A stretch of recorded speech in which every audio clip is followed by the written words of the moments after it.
It's one of the most extraordinary moments in Britain's history. Prime Minister Boris Johnson refusing calls from his own cabinet to resign. Nine's Brett McLeod is outside the Prime Minister's residence. Brett, the Queen could be dragged into this mess. Yeah, this is the site of one of the highest wind speeds ever recorded by man. Arson could be the cause of a fire at the Sydney home of controversial comedian, commentator and YouTuber Friendly Geordies. Supine protoplasmic invertebrate jellies. And to get hot, I got hairy legs that turn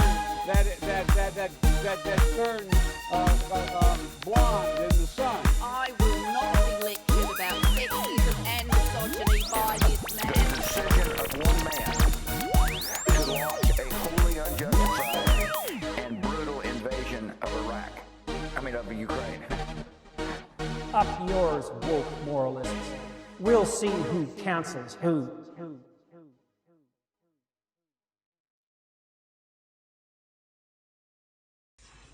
I don't know what's going on. Something's wrong. The podcast crashed towards the end. We're talking about something controversial, and I think the old AGO got onto us. And now it seems my microphone has not properly worked throughout the episode. So, yeah, it's still listenable. I'm trying to fix it up where I can. I'm sorry that it has to be like this, but hope you enjoy the show. A little bit of a juicy one this week, a bit controversial, that's all I'll say. Enjoy.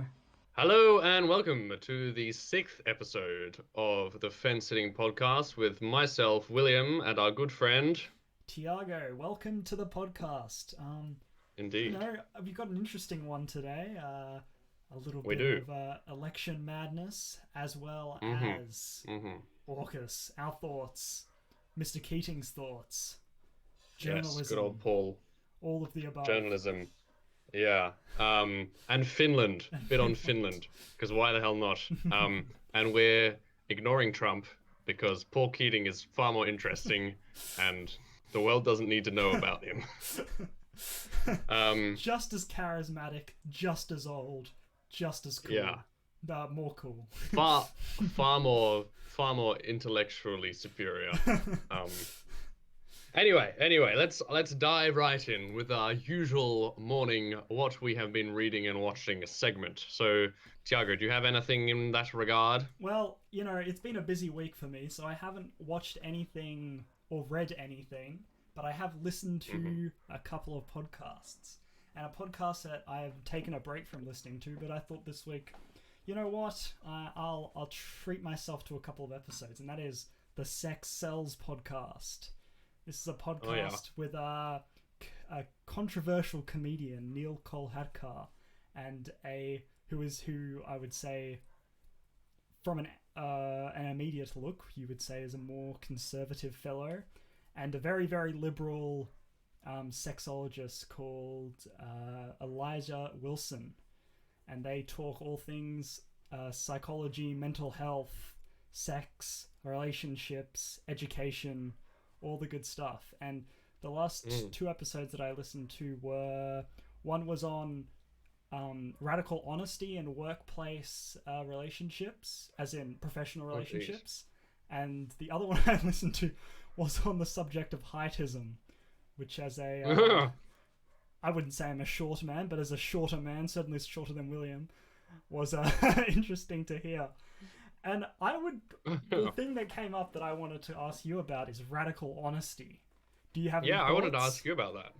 Yeah. Well, I was gonna, what is radical? Is that just radical honesty specifically within a relationship to someone? Or? Well, just in general. We were doing a lecture in biomedical ethics this week, which actually related to it quite a bit. Do you know anything about Kantianism or something like that? As in Immanuel Kant. Yeah, and always deontology and following so his rules. The idea is you follow the rules regardless of the consequence, and that's sort of where radical honesty comes from. It's this idea of no matter what the outcome might be, you should be honest. And I would not say I agree with that entirely, but I do agree that honesty is it's like one of my core values for sure. But in saying that, and they went into this quite a bit on the podcast, context is really matters, and also what you find ethical can also be determined by context. For example, if you are like, oh, all right, you have to kill three people or one person, who would you kill? It's the old what's it called? The car trolley dilemma. Trolley dilemma. Okay, and you say, obviously, I'd kill the one person, but then you go, oh, that one person is your daughter, and then obviously it changes. So it was very entry level philosophy there, but I think it was interesting hearing how radical honesty affects relationships, and for some people it really, really works, depending on, like, you can have like different attachment styles. So for example, an avoidant attachment style is when you get upset with someone, you tend to avoid them. An anxious attachment style is you do everything you can to make sure that someone is not upset with you. And then you have a secure attachment style, which is like, oh, you just feel secure in your relationships and feel attached and not sort of, it's like where you'd ideally want to be. And it was interesting hearing about how in an avoidant attachment style you really want that sort of almost radical honesty, because people would be avoiding talking about the issues they have, and it would be important to bring it up. But if you definitely do not want that in an anxious attachment style, because it's going to bring up a lot more issues, which I found really interesting. But yeah, Will, what are your thoughts on radical honesty? I don't know. I suppose, I'm mostly in favor within contextual boundaries. I mean, being honest, I don't know. Human relationships are just such deep, complicated, messy, odd, beautiful, horrible things. And I think one thing everyone can conclude on is that if you are honest from the beginning of whatever relationship that is, it will allow you to have a more positive and successful relationship in whatever regard that relationship takes form. Yeah. Because it, as you said, it irons out all those creases of things which you can hide away. Were there any stats on, like, did they have any stats on, like, relationships, with radical honesty being more successful than ones without, or anything? Or no, well, really? They talked about how using a bit of common sense in what you're honest about was actually the most successful way forward. And this is not, like, they were talking about, this does not mean lie to your partner, it definitely doesn't, but for an example, if you don't have to disclose everything, right? If your partner is looking not as good as they usually do that day, you don't need to tell them that. You don't. If you are upset with something that they've said that's not really important, you don't need to always necessarily express that. But yeah, it was interesting. And then the heightism, which was talking a little bit about the double standards, how we really don't make fun of, we avoid making fun of people for other physical attributes, but height seems to always be on the table, which was interesting as well. Wait. As in, we avoid making fun of people who are tall. Is that what you're saying? No, we avoid making fun of people for other. But we always make fun of people for being tall or short. Don't really hold back on tallness or shortness. Yes, which was kind of interesting as well. Well, I mean, that's because I'd say we can't control it to such an extent. But you could control how big you couldn't control how big your nose is, and people make fun of people's nose size. That's fair. How big someone's nose is. That's fair. I hadn't thought about that. Yeah. Okay. No, that's interesting. Yeah. I mean, obviously some people do, but it's not considered socially acceptable in the same way that making fun of someone's height is, really. Yeah. To the same degree, anyway. No. I mean, as a tall person, height is overrated. So put that in your pipe and smoke it. But yeah, no, radical honesty is an interesting one. I don't know. There's an interest, like, I haven't looked much into it, but I'm sure there'd be a very interesting kind of subset of researching like the subconscious kind of truth and honesty, and how you can lack honesty to yourself, and you're not able to be honest with yourself, and you don't even realize that you're not being honest to yourself, and then it's like, well, who even are you? Which is all very deep for a Tuesday morning, but to the point where is a little bit of a controversial name drop for you, but there is a good lecture out there by old Jordan Peterson about being true to yourself and what you genuinely believe in, and he talks about if you're in conversation with someone and you're talking to someone and you're speaking, you can actually, like, he was talking about how he kind of psychologically separated his like conscious self from himself, and he kind of like sat back as a third party and looked at himself as he was talking, and he would reach to a point in the conversation where he'd be talking about his like morals or his deep fundamental beliefs, and someone would be questioning him on that, and in responding, if he kind of wanted to respond in a way which would keep the conversation positive or keep the conversation going but would disregard his beliefs, he could actually kind of sense when that would happen, and he would stop himself and he would think to himself, no, I am actually going to say what I truly believe here, and not, compromise my fundamental beliefs and lie to myself to impress this person, which I think in this modern day and age, not enough people do. And I have actually found myself, I don't think I do it enough, but I mean, as listeners might or might not know, I do, as a conservative, I do have a lot, well, not a lot, but I have a number of conservative views which are somewhat, I would say, not in touch with the current trend of people my age. And in conversations, sometimes with people who I've just met in the pub or a bar or something, I can actually almost like feel myself stopping or seeing a point in the conversation where I'm like, well, I could be completely true with what I believe here, or I could present myself as someone else. So that's almost like a self-style of honesty. I don't know. Yeah, I definitely agree. And if you've read one of Jordan Peterson's books, the 12 Rules one, he does have that chapter, Don't Lie. I'm sure it's cool, but yeah. Interesting anyway, stuff. Honesty. What have you been reading, Will, or watching, or I've been reading, listening to? Or... I've been reading Innocence, 2 novellas, which I know is backwards in this thing, but yeah, it's Innocence. I think it's by recording actually flips it again. So. Oh, does it? Yes. Oh, okay, well there we go. There's the book, Innocence, 2 novellas by Frank White. So I was in a bookshop, the Great British Establishment of Waterstones, and I saw this on their like chucking stuff away rack for £3, and I was like, oh, I just can't say no, can I? It's just, well, I'll read you a little bit of the blurb. 2 wonderfully evocative short novels from the author of There Was a Time, surely the last novel about the Second World War to have been written by someone who served in it.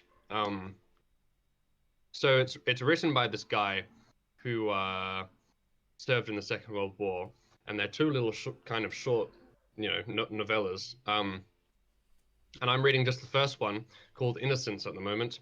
And it's about this young boy called Tony growing up in a Yorkshire village, and him kind of becoming aware of his family and life around him and the world and his sexuality and all these different things. And actually, no, I've just made the connection. I remember, what was his name? The book we did in Year 11 Lit with Quiet or no, the one with the little Charlie Buckton and what's it called? by that Western Australian author who everyone raves about, Craig Silvey. I've got it on my I forgot all the names except the name of the book. Yeah, what's it called? Jasper Jones. Jasper Jones. So yeah, it reminds me a lot of Jasper Jones. Because in Jasper Jones, I suppose the mother of the family has an affair and leaves. While in this one, the father figure kind of disappears. He doesn't have an affair, but he disappears. Yeah, I don't know. It's just after reading, a kind of biography of Gladstone and Disraeli, it's just a nice switch-off novel, which actually has some decent underlying kind of themes, which are, quite enjoyable to clock into every now and then. That sounds right up my alley. I might give that a look, actually. Yeah, I don't know. I don't know how available it is around the world, but I'm sure you might be able to get it on Kindle or something. Yeah, something like that. But anyway, so we'll dive into some news of the world. Yes. First off, actually, a correction from last week. If we're talking elections, South Australia is a Labour. Oh, they have a Labour government. The only non-Labour government, the only Liberal government, is Tasmania. Which is yeah. So all of mainland Australia is run by the Reds. And I'm thinking surely Tasmania secedes and makes a breakaway centre-right island state. But anyway, so yeah, that's a correction from last week. South Australia is Labour, so all mainland Australian states and territories are Labour. One more thing for last week. I put a survey up on Instagram. I was wondering if I could run through the results with you quickly about our questions from last week. I don't know if you saw it. I didn't. Go for it. I'll just grab my... So, last week, after our podcast was released, I put onto Instagram just asking sort of what people's thoughts were on the topics that we covered, just in the form of a poll. And let me just get the results up. Nope, that's the wrong one. Okay, so the first question I asked was, does our audience listen to classical music? And you might be shocked to hear this, Will, but 68% of them said yes, and 32% said no, which I found interesting. How many responses did we have, or do we not really want to reveal that small number? I can't see. It was like you can't see. In the 20s, I'll say that. Okay, yeah. And I said thoughts on the Labour win in New South Wales, and 85% said good on your mins, and 15% said bloody Labour scum. So very good, very good. This one's not gonna make you particularly happy, Will, but I said greater cultural movement. Flappers of the speakeasies of the 20s, 53%. Essays of modern-day Australian streets, 47%. So, wait, greater cultural movement? Yes. As in, which one was better? Yes. Oh my god. So, I don't know, maybe there's a little bit of joke bias there, but... Maybe. I'll move on. Maybe. Where does everyone get their news from?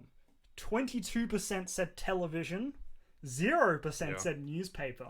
So maybe Murdoch's hold on the print media isn't really affecting our listeners or our viewers. 22% said websites, and 56% said social media, which is probably as to be expected in this day and age. That's interesting. Again, going into me sounding like an old person. Yeah. TikTok. Do we think it's a security risk? 63% said yes, and 37% said no. So that was interesting. More people thinking it's a risk than I would have imagined in our audience anyway. Yeah. And finally I said, what killed the dinosaurs? And 58% said asteroid, 42% said meteorite. So I can't remember which one's correct, but for democracy purposes, I'll say that the asteroid was correct. Yes. I can't even remember which one is which at this point. It's ridiculous. Talking of asteroids, you see Wes Anderson's new film. Oh, yes, dropped. I did. I saw that. Asteroid City. Just when you thought Wes Anderson couldn't get more Wes Anderson, he's more Wes... Oh, fuck. Anyway. We may have to watch that the same week and then talk about it in the podcast. Yeah. As I said, Tom Hanks is in it, which kind of annoys me, because Tom Hanks annoys me. Why don't you like Tom Hanks? He's weird. He was also on Epstein's fly list. No, exactly. That's what I'm saying. He is, there's dodgy stuff with Tom Hanks, which everyone's like, oh, he was Woody. It's like, but he's with Epstein. It's like, Anyway, we should move on from Tom Hanks. Yeah, I don't know. Anyway, okay, let's actually get into the news because we're 17 minutes in and I haven't really. Okay, Finland. So, as some of the viewers or listeners might not know, because why would you? Well, maybe you should. Finland had an election on Sunday, a parliamentary election, and their prime minister lost the election. Which is very interesting because it goes against the grain of what we were saying before. So I'll just get my notes up. So, election on Sunday, the National Coalition Party, which is the centre-right, moderate right, led by Petteri Orpo, got 20.8% of the vote, and they actually won. So that was the centre-right Conservative Party. Who came second was the right-wing Populist Party, which isn't great, really. This is called the Finns Party. This is run by a woman who is actually, apparently this party is quite prevalent on TikTok, which surely must be the first, right-wing populist Finnish party on TikTok. I'm just going to say, right-wing populist and TikTok in the same sentence sets off all kinds of alarm bells for me. I know. I know. Yeah. So that's the Finns party. This is run by a lady called Rika Pura. I love Finnish names. It's such a beautiful language. They got 20.1%. So if you think about this, right of the political spectrum combined, the vote was 40.9%. And then the prime minister from before, Sanna Marin, from the Social Democratic Party, she was centre left. She got 19.9%. So it was a very close, tight-knit three-way race. Yeah. But generally, it seems that the left-wing coalition fell to bits, and the centre-right coalitions kind of come in, led by this Petteri Orpo guy. So that's quite interesting because we were talking about Keir Starmer in Britain and Justin Trudeau in Canada and Albanese in Australia and all these kind of moderate left-wing figures coming in around the world. But Finland seems to be going against the grain here. And I think we also have to look at the rest of Europe in that kind of, like the Nordic, Mediterranean and Eastern Europe is generally against the leftward swing because you've got, the right's quite popular in Sweden. It's obviously, as I've just shown then, quite popular in Finland. It's quite popular in Poland. It's popular in Greece. Italy, they've just voted in quite a right-wing Meloni. She's quite a right-wing prime minister in Italy. So it's odd. You've got Viktor Orban in Hungary. It's odd how the Eastern and kind of, pretty much all of Europe except Western Europe is kind of indulging in this more populist nationalist swing, which is sometimes good and sometimes bad because the one thing which can be sometimes good about these nationalists is they do actually stand up to Russia and anti-Russian expansionism. Important at the moment. And the other thing about Finland is they're joining NATO. So they've never, they've always been a neutral country ever since their inception. And they're quite a young country as well, actually. I think they came out of the collapse of Imperial Russia, and I'm sure someone can correct me if I'm wrong, but I think they were founded around 1918.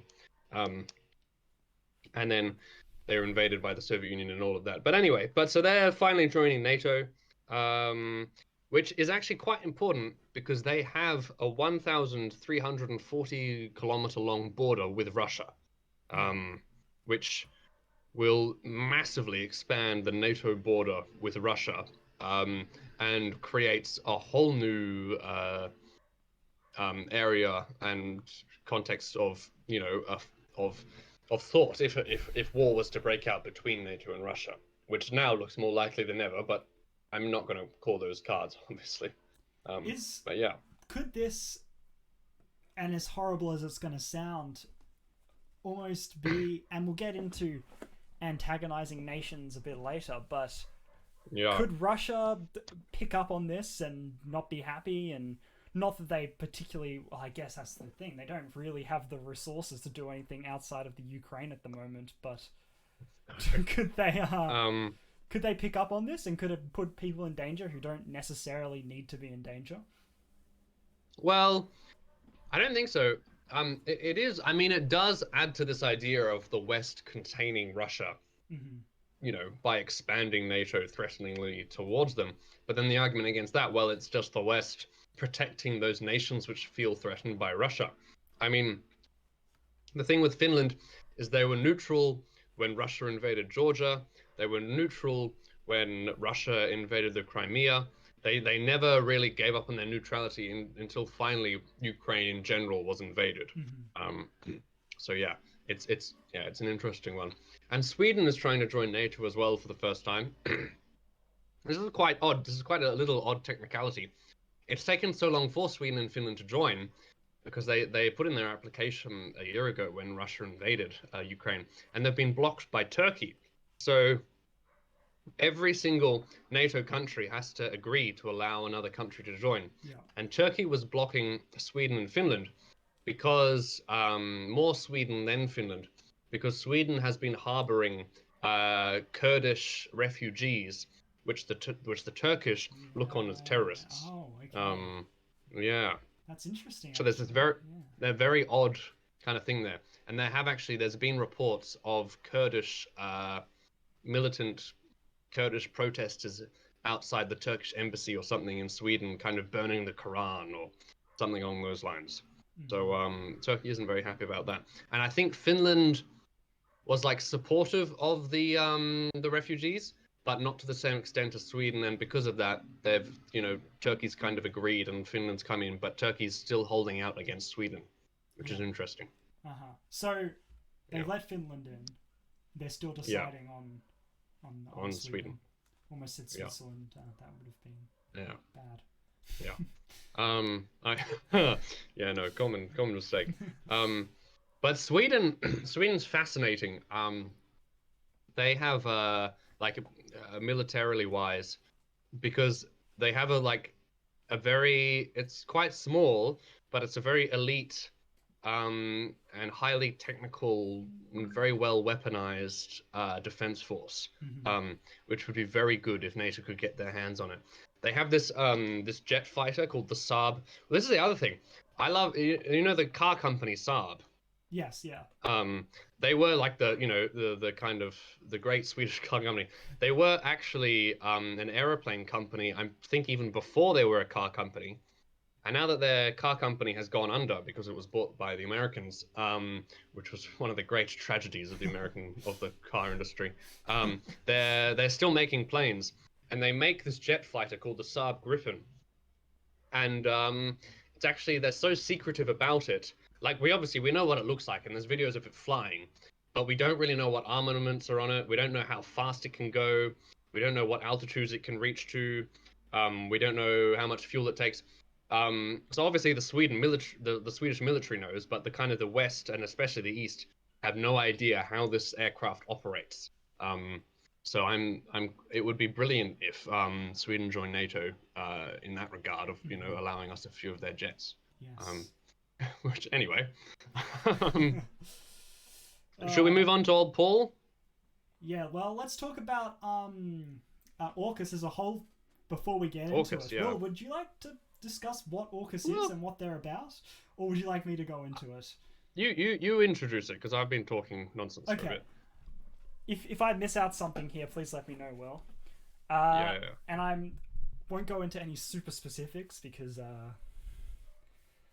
don't know enough about it really, and also that's boring. But anyway, a few years ago, we had the Liberal Scott Morrison government in here. We had the Donald Trump Republicans.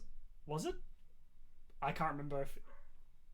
Yeah, I think so. Yeah. We had the Republicans in the US, and we had old BJ in Britain. In Britain, a very different sort of environment there. World.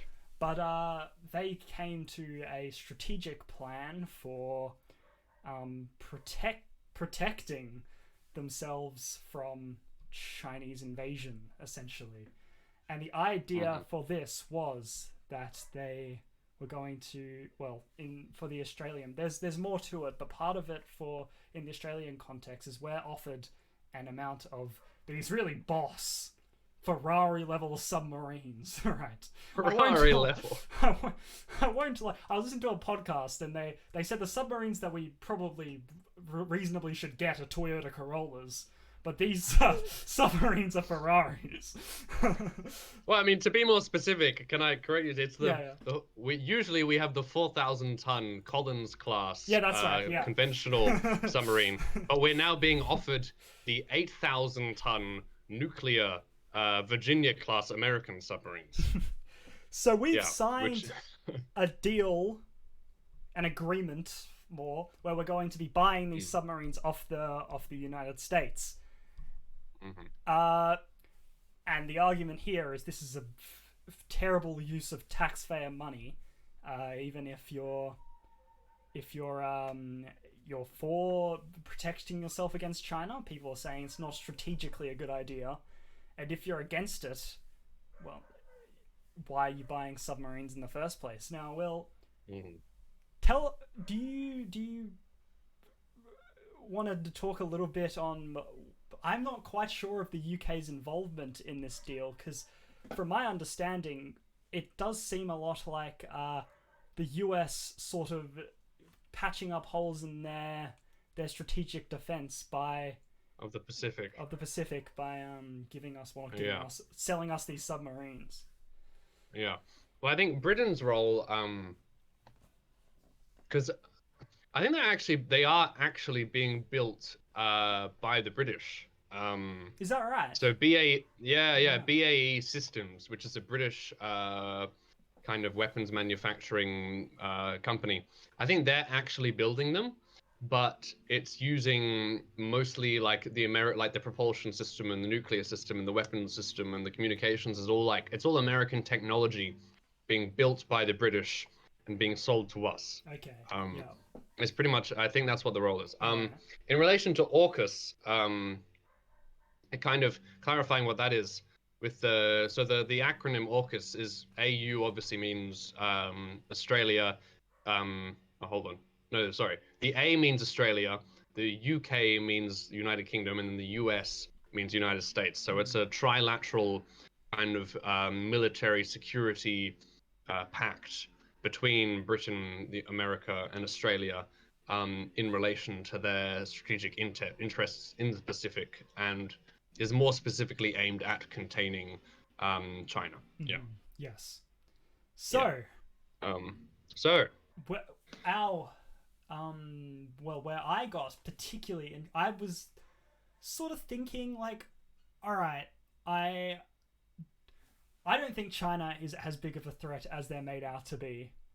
I think this is a bad idea by our, technically the Liberal government made this decision, but our Labour government has agreed to it. Continued it. They came out, I think it was less than 24 hours after they made the decision and said that they agreed with it. They also have no mandate from the wider Labour Party. No. So my issue here becomes, well, all right, so we're worried about an invasion. So we buy submarines. Okay, let's take a step back. Have we been threatened with an invasion? Not really. How antagonized have we really been? Oh, they've been setting up these military bases in the South China Sea. Okay. Would America do anything differently in oceans surrounding there? Oh, no, but it's... Okay, so we've bought these submarines, and they're not really antagonizing us. Isn't it more of a threat to them that we're gearing up in case they come for us, for a war that they've never really made clear that they want? What are your thoughts?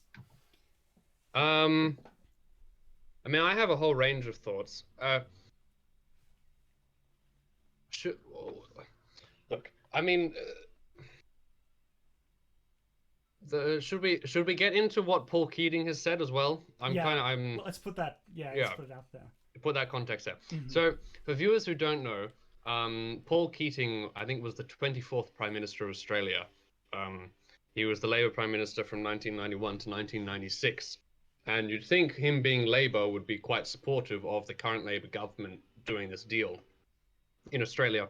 But he's come out quite far against it as one of its main criticisers. And he's recently done an interview kind of more or less putting forward the point that you've just put forward yourself, Tiago, saying we are antagonizing the Chinese ourselves. This policy of containment is just going to anger them more. Us joining hands with the Americans is just part of American containment of China. They don't care about us. They don't care about us at all. Us joining hands with Britain is stupid because they haven't paid any attention to us since they joined with Europe back in 1973. So why should we pay them any attention now? And so he's pretty much saying, why have we signed up for 12? I think it's 12. Why are we spending 360 billion Australian dollars on 12 nuclear submarines, when for that same price, we could be getting 40 to 50 Collins-class submarines, which are more suited to the Australian coastline. And more suited for defence rather than offence. More suited for defence rather than offence, which is what the Americans are trying to, get us to do in relation to China. And so he did this interview, and he called out all these journalists and all this stuff, and it was all very good. The thing, I don't know. The thing that gets me is I think Paul Keating had the wrong kind of idea. In the world going forwards, so he was, and it really frustrated me because if you watch the interview, there was Paul Keating's argument and the arguments of the journalists were starting both on the wrong premise. They weren't starting on the same premise. Paul Keating's thing was that we should only be worried about China if China was coming to invade us, specifically Australia, with a fleet of troop ships to actually land boots on the ground in Australia and occupy Sydney and Melbourne. That was his kind of that's what I got as his kind of argument. And then the journalists were saying China's military build-up, China's economic dominance, China rivaling America. The journalists were never really pointing to an actual Chinese invasion of Australia. They were more pointing to China's disturbance, destabilization, and expansion into the South China Sea and that Southeast Asian region.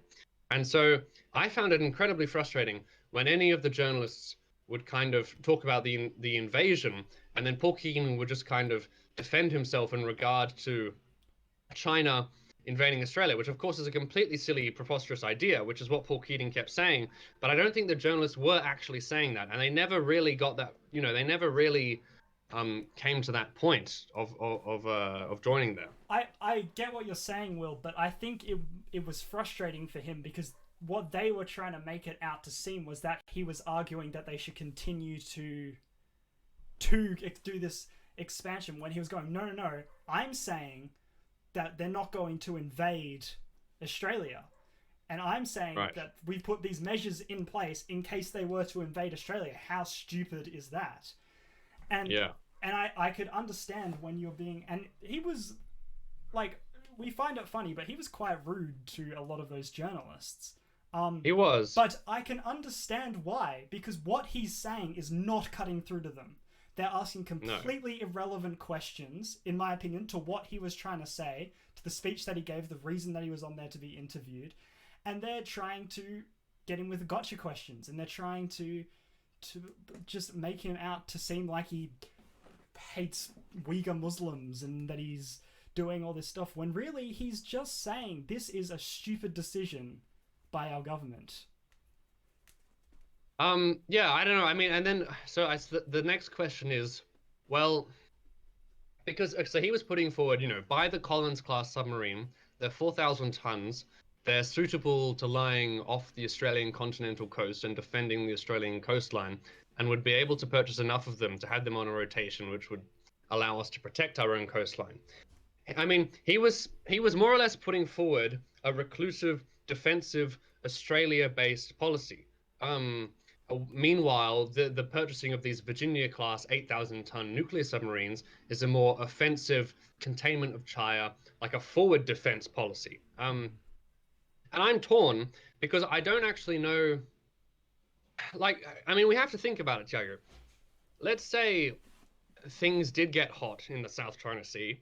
China went into Taiwan. America mobilized, Japan mobilized, South Korea mobilized, the Philippines mobilized. I mean, I know that's probably quite crazy, but let's just say that it does happen. It's like, and then there is that conflict around Taiwan. Does Australia then just completely kind of cave in on itself and just defend itself, instead of sending things forward? Like, what do you think? It's interesting. I would be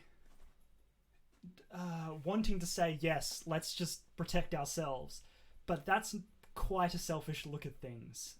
I think it is. But in saying that, I don't think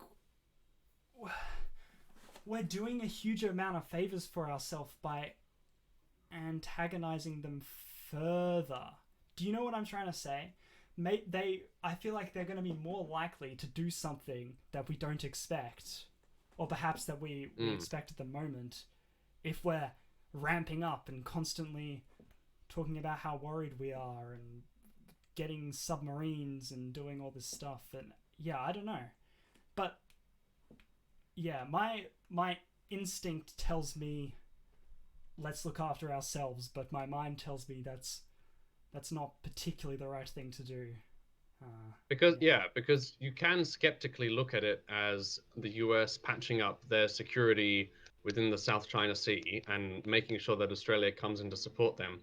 But if we did buy these, I mean, would you rather that we bought the 40 to 50 Collins class submarines with the same amount of money? Yeah, because I think in the scenario that you're talking about, I've heard people say that it's the submarines we've just bought or we're going to buy are not going to be that particularly meaningful. What do you mean by that? Well, they're I should have looked more into it, but like in the grand, if we were to have an issue of a war, Third World War, so to speak, these submarines would not be an overly effective offensive measure, weapon, even though that's what they're for. The amount that we have, the resources that we have in order to be able to, like, as in the people that know how to operate these things, the amount that we can have in the water at any given time. I think in the speech, Paul Keating said that we can only, the most that any country's ever had of their naval fleet in the water is 2/3 or something like that. So it just seems like another thing on the long list of America being worried about China because they're doing bigger than America. They're becoming greater than them. And I think I'm annoyed with the decision made here, but people, and a lot of people in this country and in America and in the UK, are very scared of China. And that's because that's what they're being fed every single day. And I think that if Albanese was to go, no, we're opposing the AUKUS deal, that's it, they would not have won the election, and they would never win an election again, because you would know instantly the amount of like, oh, the Labour loves China, sleeping with Xi Jinping, Albanese, Japanese, you know, all this. Yeah, I don't know. I think they still would have been able to win the election if they'd opposed the AUKUS deal. I don't think the AUKUS deal was that much of something on electors' minds. Maybe. But I don't know. But I think if they opposed it, it would have been blown up. A lot more than it was. But so I was thinking about this. With China becoming the rising dominant power to challenge America, I mean, you just look at the like bland geopolitical, unmoral side of things. I mean, like, let's say we go 50 years down the track, Tiago. Would you rather China to be the dominant world power than America? No, but I don't think it's as black as white as China good, China bad, America good, and I think No. I don't think we should be laying down our people from our country's lives just to have America be the superpower in the world. But what if we were laying down our country's our countrymen's lives to contain a power which it's like, I mean, the way I look at it is like, sure, America's not great, but by and large, I would say it's a better political and economic and more friendlier system than China. Probably not the difference isn't as bad as the media are making it out to be, and there are invested interests from maleficent people who are making it larger so that they gain from it. But when it comes down to it, would you not rather America to be the global power rather than China? I just don't because know. Then what? I seriously do not think that America is a moral standard in any way. And I don't want to particularly get into it because I don't want things that I've being said to be taken the wrong way, but I think there is a gap there. I definitely think there is between the moral standards of America and China. I don't know if that gap is big enough for us to send our people who... It'd be debatable how much they would be affected by it into a conflict like this. It's just... I mean, if things did get hot in the South China Sea, would you even go as far to say that Australia should just declare neutrality? Oh, I don't want to say it. I'm just... I mean, that's what this podcast is for. Yeah. Yes. You really? I would. You go that far? I would go that far. I'm sorry. I'm not going. People aren't going to like me after this one. I'm not unpatriotic. I'm not. I just. And I'm going to come loaded with examples next time we talk about this. Okay. But we need to stop putting so much of our faith, in my opinion, into America. And I think a big part of the reason that we do is because of their cultural similarities to us.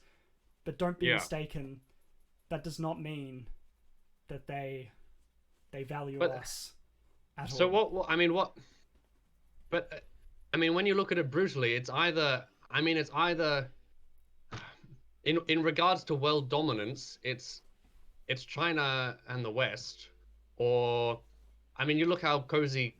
China, it's China. Sorry, you look at the globe. It's either the USA and the West, or China and this kind of non-aligned odd block of like Russia, China, South Africa, India, more authoritarian controlled governments. I mean, and it's either. I mean. I suppose the idea of whether or not either side is morally right is completely ambiguous and vague and dangerous territory to get into. But I think it is pretty black or white that one side or the other has to dominate the world. Would you say? Ideally, no. No? You're you think right. we can come? Yes, I don't think that's going to happen though. Will, if I'm... I think I would like that to happen, and what that would it sounds look? horrible I mean, for me China. To be like, I don't. Oh, these authoritarian countries should have equal holding in the world as our lovely democratic countries. But the truth is that these countries aren't just terrible because they're not a democratic country. I mean, you look at what is happening in China, and there is growth and development that's occurring that could not occur with a democracy. Oh my god, that could not occur with a democracy.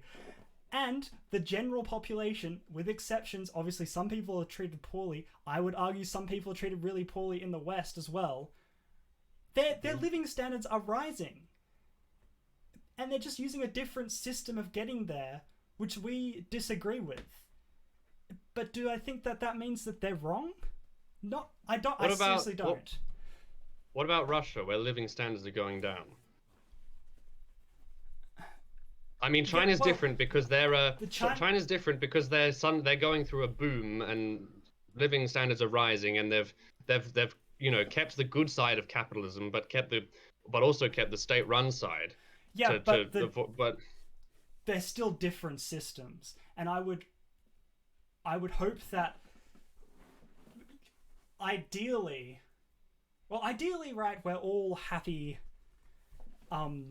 democratic countries and we come to that on our own terms, and democracy works great and people are brought out of poverty. But I think a fantastic move for Russia would be stop this war business and try and adopt a system like China's, where maybe you'll still have this power that you're hungry for, but the people in your country are not going to suffer as much as they are now. Because China's system is actually really interesting, because what they do, I am sounding like, I don't know, I work at a Chinese restaurant. This is the indoctrination. But, he's an agent. You're gonna have what's the Australian ASIO? Yeah. They're gonna listen to this podcast, and if I'm not here next week, they're gonna be. Anyway, keep going. Their way of deciding who makes the decisions is not just Xi Jinping sitting at the top like a lot of people think and going, okay, let's do this and this. They appoint people basically on how long they have been serving the country in one way or another, which is, it's like in Australia or America, you could be in business for like 50 years and then you become the president or you go into politics. In China, you have to be working from within the government for a certain amount of time, and I think with that. But is that not just ideological loyalty? No, I mean, that doesn't sound like merit to me. You've got to understand there is far better ways of making money in China than being in the government. So if you're in the government for your entire life, there's got to be a reason that you're doing that over becoming a businessman or doing something like that. Yeah. And I would argue that reason is far more likely to be because you want the betterment of the people. Oh my gosh. Yeah. I'm not pro-China. I know it sounds like I am pro-China. I'm not. I just think that we're so critical of something that a lot of people do not understand. So yeah. So I wanna point back to something that we discussed. So with the idea of the non-aligned bloc of Russia, China, India, South Africa, and then the Western American-led coalition, and either or, one side having to be dominant at any one time, do you actually like? I mean, what's your solution to China, and that non-aligned bloc becoming more dominant? Me as a Western, liberal, I like to be critical of the West and America and everything, and I think they get up to a lot worse things than they really shouldn't be. But I would at least like them to be more dominant than the Chinese, Russian, South African kind of non-aligned coalition. I believe that. I mean, and I don't think there's an alternative. To be clear, I think that's preferable, but I don't. Without many lives being lost, I don't think that's necessarily guaranteed. And I think, and we're going back to the trolley problem that we had at the beginning. Would we rather, living standards for some people are going to go down if China is in power, but if we have a full-blown war to keep America in power, would that be overall worse for the globe? I don't know. Yeah. So as your main sticking point, we should, if it means avoiding a war, it would be better to allow the rise and dominance of China over America. Yes, I think so. Would you say that? Yes. To avoid a war. To avoid a war. But I think... Though, So, to avoid the Second World War, would you let Nazis dominate Europe? The I mean, it's a Nazis, genuine Nazis question, aren't like- the Chinese, though. That's the thing. Okay, Nazis no. aren't the Chinese. It's completely different. But the build-up of the Chinese military is similar to what was occurring, I mean, within Germany at that time, was it not? Yeah, but... Will, you've put me in a tricky And situation here. Because... And so disregard the whole Nazi thing. Let's just say Germany was a nice country, but in 1939 they were building up their military. And the Western European states back then were having to make the decisions now that we're taking now. They were like, do we buy these submarines? Do we not buy these submarines? Do we buy these aircraft? Do we not? And, you know, you look at France. France made the wrong decisions, and they were flattened by Germany within weeks. But, yeah, sorry, I get what I shouldn't have used the Nazi word because that's a buzzword, and I apologize for relating that. But But the military build-up is more what I was pointing at. Yeah, and honestly, but then it becomes okay if the Nazis weren't a tyrannical government, then why would it be an issue that they took over somewhere? Like the whole problem with the Nazis invading is that they were terrible. And not that China's not terrible. They're not as terrible as Nazis, though. Yeah. What? But they're still building up to the same extent. I also don't think they are. I think they're building up relative with their economic growth. With their growth. Yeah. Okay. Right. And I think that we're just taking that in a very antagonizing way that I don't think is necessarily true. And God help me if my words come and hit me in the back of the head when they do build up. And it's like, oh, you were just saying that it's fine, and now. So okay, so what about Taiwan? Because I mean, you look at the claim they have on Taiwan, and they do have something of an ethnic claim as the Taiwanese used to be. The Taiwanese used to be just a different. You know, they were Chinese, but now, ever since the split in the late 40s, when Chiang Kai-shek got to Taiwan after the Chinese Civil War, they've completely forged their own national identity. They seem to be quite successful and growing under their own Western capitalist economy. They have a flourishing democracy. I mean, to me, the modern state of Taiwan is very, very different to the modern state of mainland China, and should be allowed to flourish and do so. But I mean, Xi Jinping, regardless of what we think, Xi Jinping has, and please correct me if I'm wrong because you probably know more than me, but has he not claimed that he aims to, you know, bring Taiwan back into mainland China before he ends his time as premier, and to, you know, before some certain anniversary of the Chinese Communist Party is reached and everything? Is that not part of his program? Yes, you're right. I would... Yes, you're right. But I don't think he's going to. And I don't think it's strategically wise for him to do so. Because even though I'm sitting here in my bedroom saying... Oh, sorry, 2 seconds. Even though I'm sitting here in my bedroom saying, oh, we shouldn't go in, I think it's unwise for us to go in. Realistically, we would. We would...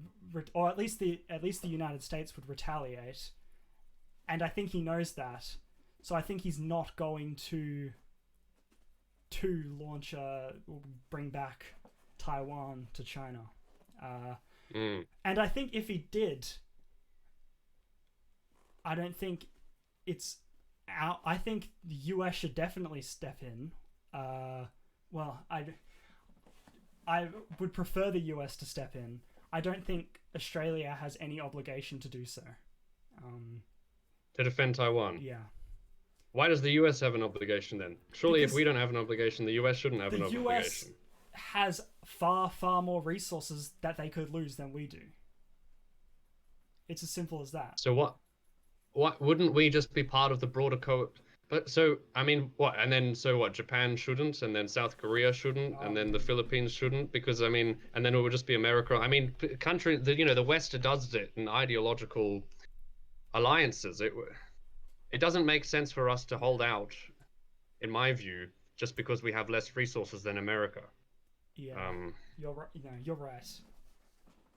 We would have to go in. And it is, I don't know. And I mean, you look at as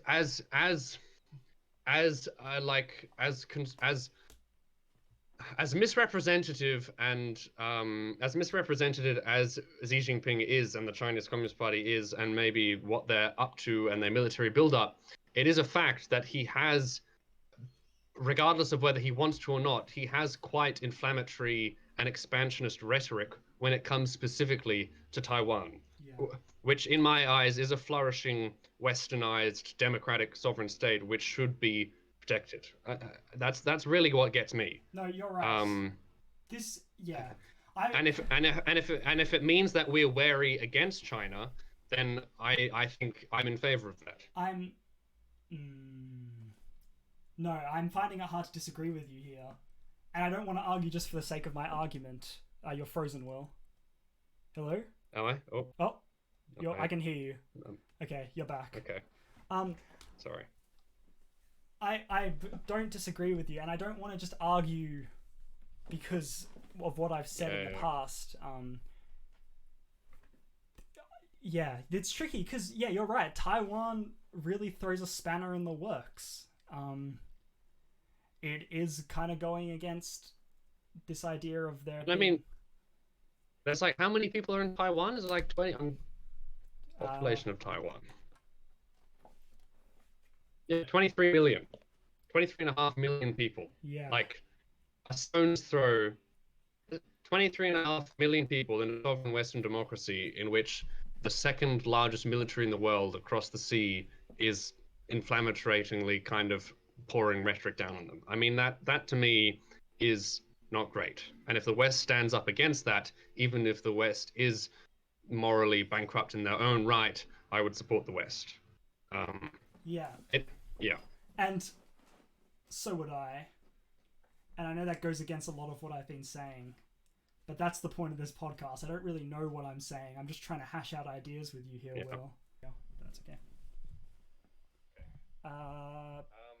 All right, what were you saying? Sorry about that, everyone. We had a technical difficulty. We're back. Luckily, nothing was We've just been hacked by Chinese intelligence and ASIO combined. So anyway, we should bring it to a close. But I mean, my main dilemma is whether or not. Sure, the West is bad. Personally, I think Russia, China, South Africa, that non-aligned bloc is worse. And I would prefer the West to be dominant. And then I had the sticking point of Taiwan. That's my kind of closing remark. And I think Tiago, we should definitely. I mean, you've got my cogs turning on this issue now, and I would like to do a full-fledged kind of conversation with you. Really, with going away and doing a few weeks of research. Yes, and coming definitely. Back. So I think we should definitely look into that. Mm-hmm. What do you think? Well, you've definitely. I think I get a little bit frustrated and absolutist when I see lots of lying or misuse of information. And I think that has definitely impacted my views in a way that is not particularly productive. But I thank you for challenging them, and I think it made for a good discussion. Yeah. All right. Thank you so much for listening to the Fence Sitters podcast. The last bit of audio here is going to be a bit funky, but yeah, what can you do? Only the last 5 minutes, so you should be fine. Next week, we should be coming in with a special, perhaps interview episode. Yes. It might be a little bit of a longer episode. Will, I was just thinking, so we can spend a little bit more time. I think the fact that we have a special guest might keep people around a little bit longer. And I will talk to you next week, Will. Good day. Next week.